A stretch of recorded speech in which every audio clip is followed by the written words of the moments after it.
Yeah, I think there are two or three things at least that the American church has contributed, which are distinctive. One of the things is a pattern which we now realize was not at all helpful, but was prevalent all over Europe, was what was called the pattern of the established church. So that if you were in France, the established church was the Catholic Church, and no other church could be above ground. If you were Schleswig-Holstein, it had to be Lutheranism, and so on and so forth. The first clear break with that is the American Constitution, which is not the separation of church and state. What it's saying is there's no established church. There's no preferential church, which is the American church. So I think that very notion, of course, as you know, John Courtney Murray got in trouble for the simple reason that he highlighted that. And yet, at the Second Vatican Council, that principle, at least, is recognized. That's one contribution. I think another contribution, which is more subtle, but is more influential in theology, is the American almost instinctive emphasis on the importance of experience. That you have to listen to people and what is happening in people's lives, everybody to some extent. And we don't honor that totally. We listen more to certain important people, rich people, and so on. And we listen to all these great authorities that appear as anchor people on television, what have you. But the whole idea that our experience is important.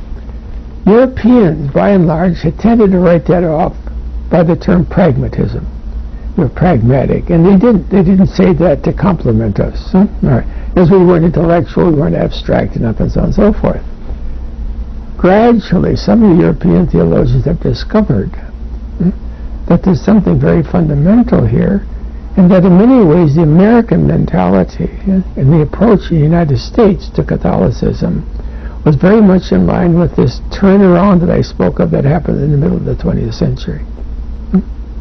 Because we had already been doing, without formalizing it, we've been doing theology much more out of experience. Now that's feeding into this whole, and I think to some extent has coincided with the very widespread development of psychology in the United States. That our approach to people's inner states and reflection and so on, which can be excessive at times, but it does give us a lot of important insight into what faith and belief are really about, the dynamics of that. And that has fed into the answer about which theologians were fighting in mid-20th century. And that's, what is the act of faith? What is that really all about? So I think along these lines, the American church has made an important contribution, and I think still is.